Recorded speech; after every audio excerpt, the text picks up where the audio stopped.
అందరికీ నమస్కారం. నేను మీ మధ్యమడి మునిరత్నం. ఈరోజు మనం ఈ వీడియో నందు వైఎస్ఆర్ పెన్షన్ కానుకకు సంబంధించి చాలా ముఖ్యమైన అప్డేట్ చాలా మందికి అవసరపడేదన్నమాట ఈ వీడియో.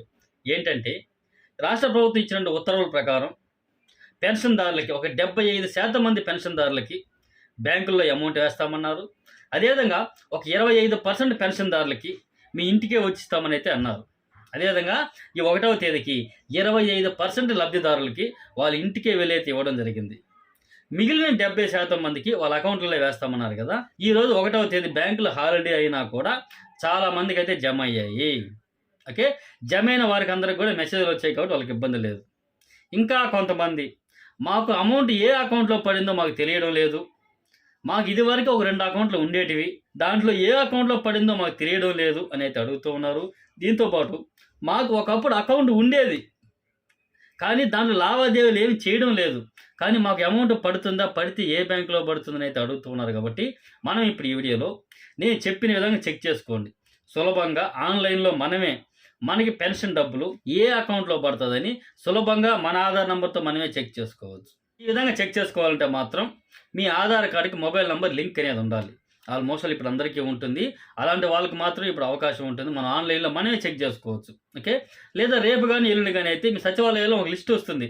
మీకు పలానా లబ్ధిదారులకి పలానా బ్యాంక్ అకౌంట్లో పడిందని వచ్చే అవకాశం ఉంటుంది. ఆ లిస్ట్ అయితే వస్తుంది. సో ఈ లోపల మనమే ఏ బ్యాంకులో పడింది మనమే తెలుసుకోవాలనుకుంటే తెలుసుకోవచ్చు.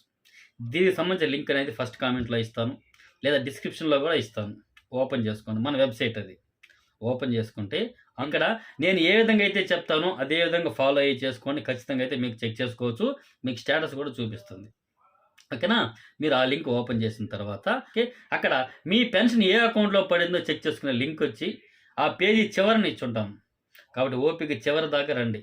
ఓకేనా, ఇక్కడ ఈ విధంగా అయితే వస్తుంది. అక్కడ లింక్ ఇచ్చుంటాను. అంతేగాని దానిపైన ఏ లింక్ ఉన్నా కూడా ఓపెన్ చేయొద్దండి, ఓపెన్ కాదు. ఇక్కడ చాలామంది కూడా పూర్తి వీడియో చూడకుండా ఫస్ట్లో డైరెక్ట్గా లింకులకి వెళ్ళిపోయి ఇబ్బంది పడుతూ ఉంటారు. ఏది వద్దు, ఇక్కడ నేను చెప్పిన విధంగా ఈ లింక్కి వెళ్ళండి, ఓపెన్ చేసుకోండి. ఈ విధంగా ఫస్ట్ వస్తుంది డాష్ బోర్డు. ఇక్కడ మీకు లాగిన్ అని చూపిస్తుంది. ఓకే, డైరెక్ట్గా లాగిన్ అన్న అవ్వచ్చు ఫస్ట్ టైం. లేదు మేము అలా లాగిన్ అవ్వాలంటే కొంచెం కిందకు వచ్చినట్లయితే బ్యాంక్ సీడింగ్ అని ఒక ఆప్షన్ ఉంటుంది. దానిన్న క్లిక్ చేసుకోండి. దాన్ని క్లిక్ చేసుకున్నట్లయితే అక్కడ మీ ఆధార్ నంబరు, ఆ క్యాప్చా అనేది పక్కన ఇచ్చారు కదా, అక్కడ ఏ విధంగా అయితే ఇచ్చారో లెటర్లు కానీ క్యాపిటల్ లెటర్ కానీ అక్షరాలతో ఉన్న నంబర్లు ఉన్నా దాన్ని అదే విధంగా ఇక్కడ ఎంటర్ చేయాలి. దాన్ని క్యాప్చా అంటారు. క్యాప్చా ఇచ్చిన తర్వాత సెండ్ ఓటీపీ వస్తుంది. ఓకేనా, మీ ఆధార్కి ఏ ఫోన్ నెంబర్ అయితే లింక్ అయిందో దానికే వస్తుంది.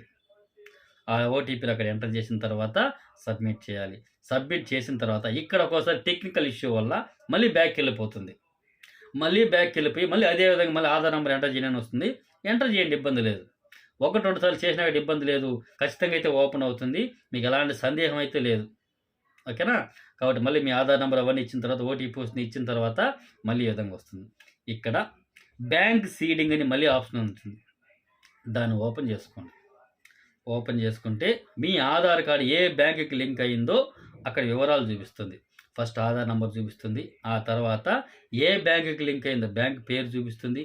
కింద బ్యాంక్ స్టేటస్ అనే దగ్గర యాక్టివా ఇన్యాక్టివా ఉంటుంది. సో మీరు ఆ 2 చూసుకోండి. 1 ఏ బ్యాంకులో పడింది, 2 మన అకౌంట్ యాక్టివ్గా ఉందా ఇన్యాక్టివ్గా ఉందా అనేది. ఈ 2 మనకు ప్రధానంగా కావాల్సింది. ఓకే, ఆ తర్వాత అక్కడ యాక్టివ్ అని ఉంటే మాత్రమే మీ అకౌంట్లో డబ్బులు పడుతుంది, ఎలాంటి ఇబ్బంది అయితే లేదు. ఒకవేళ అక్కడ ఇన్యాక్టివ్ అని కూడా కొంతమందికి ఉంటుంది. ఎందుకంటే వాళ్ళు ఈ మధ్య కాలంలో వాళ్ళ బ్యాంక్ అకౌంట్ పైన ఎటువంటి లావాదేవీలు చేసి ఉండరు, కాబట్టి అది ఇనాపరేటివ్ అయిపోయి ఉంటుంది, కాబట్టి ఇన్యాక్టివ్లో ఉంటుంది. సో అలాంటి వాళ్ళు కూడా ఇబ్బంది పడాల్సిన అవసరం లేదు. అక్కడ ఇన్యాక్టివ్ అని ఉంటే మాత్రం మీరు చేయాల్సింది, మీకు పెన్షన్ డబ్బులు గవర్నమెంట్ అయితే ఆ అకౌంట్లో వేద్దామని ట్రై చేస్తుంది, కానీ అక్కడ ఇన్యాక్టివ్ ఉండడం వలన మీకు సక్సెస్ఫుల్గా అక్కడ సెండ్ కాదు అమౌంట్, కాబట్టి మళ్ళీ రిటర్న్ వెళ్ళిపోతుంది గవర్నమెంట్కి. కాబట్టి అలాంటి వాళ్ళకందరికీ కూడా 1-2 రోజుల్లో మళ్ళీ ఆ లిస్ట్ అన్నీ కూడా వస్తుంది. గవర్నమెంట్ మేము వేసాము కానీ మీ బ్యాంక్ ఇబ్బందులో ఉంది కాబట్టి ఆ అమౌంట్ అంతా మళ్ళీ మాకు రిటర్న్ వచ్చింది, అవన్నీ మళ్ళీ మేము సచివాలయ ఎంప్లాయీ ద్వారా డ్రా చేయించి మీ ఇంటికే చేరవేస్తామని అయితే అంటారు. ఓకేనా, ఎవరికి ఆడ ఇన్యాక్టివ్ ఉన్న వాళ్ళకి మాత్రమే. యాక్టివ్ అని ఉంటే మాత్రం మీ అకౌంట్లో పడిపోతుంది. కాబట్టి ఇక్కడ ఏ అకౌంట్ అయితే చూపించిందో ఆ అకౌంట్లో డబ్బులు పడి ఉంటుంది, కాబట్టి వెళ్ళి చెక్ చేసుకోండి. ఈరోజు మే 1వ తేదీ మే డే అయినా కూడా చాలామంది డబ్బులు పడ్డాయి, ఎలాంటి సందేహం లేదు. ఈరోజు బ్యాంక్ హాలిడే అయినా కూడా డబ్బులు పడ్డాయి. కాబట్టి రేపు సాయంత్రం కానీ ఎల్లుండి కానీ వెళ్ళి చూసుకోండి. ఇక్కడ నేను ఏ విధంగా చెప్పానో అదే విధంగా చెక్ చేసుకోండి. ఓకే. తొందరపడి వీడియో పూర్తిగా చూడకుండా ఫస్ట్‌లో డైరెక్ట్‌గా లింక్‌కి వెళ్ళి ఓపెన్ చేస్తే మాత్రం అక్కడ 2, 3 లింకులు ఇచ్చుంటాను. అవన్నీ మీరు క్లిక్ చేసి అన్నయ్య మీరు చెప్పినట్టు రాలేదని ఇయన్నీ అడగద్దండి.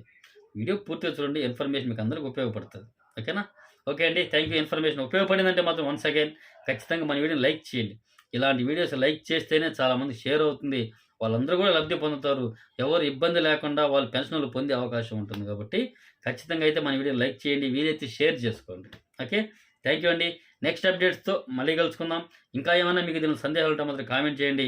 నెక్స్ట్ అప్డేట్‌లో చెప్పడానికి ప్రయత్నం చేద్దాం. అంతవరకు సెలవు. నేను మీ మధ్యమటి నీరత్నం.